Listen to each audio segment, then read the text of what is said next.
നമസ്കാരം.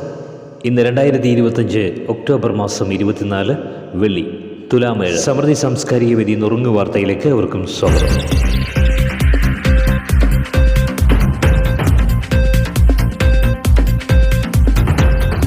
സാക്ഷരത, വിദ്യാഭ്യാസം, അറിവ് എന്നിവയുടെ ശക്തിയാണ് കേരളത്തെ മുന്നിലെത്തിച്ചതെന്ന് രാഷ്ട്രപതി ദ്രൗപദി മുർമു. മുൻ രാഷ്ട്രപതി KR നാരായണൻ മുന്നോട്ട് വെച്ച ജനാധിപത്യ ചിന്തയും മാനുഷിക മൂല്യവും എക്കാലവും മാതൃകയാക്കണമെന്നും രാഷ്ട്രപതി. 17ാമത് റോസ്കർ മേളയിൽ ഇന്ന് പ്രധാനമന്ത്രി നരേന്ദ്രമോദി 51,000 നിയമന പത്രികകൾ കൈമാറും. ഗഗൻയാൻ ജീവൻ ആളില്ലാ പരീക്ഷണ പറക്കൽ ദൗത്യം ഡിസംബർ ആദ്യവാരം വിക്ഷേപിക്കുമെന്ന് ISRO ചെയർമാൻ B നാരായണൻ. രാജ്യവ്യാപക തീവ്ര വോട്ടർ പട്ടിക പരിഷ്കരണത്തിനുള്ള അവസാനവട്ട തയ്യാറെടുപ്പുകൾ പൂർത്തിയാക്കാൻ സംസ്ഥാനങ്ങൾക്കും കേന്ദ്ര പ്രദേശങ്ങൾക്കും നിർദ്ദേശം നൽകി കേന്ദ്ര തെരഞ്ഞെടുപ്പ് കമ്മീഷൻ. സംസ്ഥാന സ്കൂൾ കായികമേളയിൽ 858 പോയിന്റുമായി തിരുവനന്തപുരം കുതിപ്പ് തുടരുന്നു. ഇന്ത്യ ഓസ്ട്രേലിയ ഏകദിന ക്രിക്കറ്റ് പരമ്പര ഓസ്ട്രേലിയയ്ക്ക്.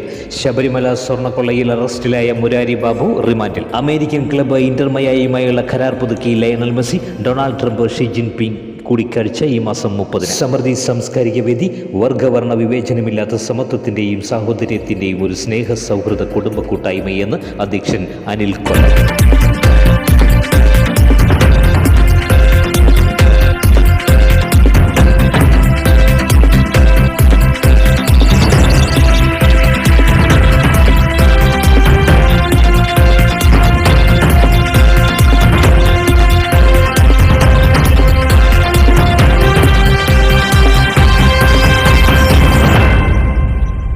ഒരു സ്നേഹ സൗഹൃദ കുടുംബ കൂട്ടായ്മ.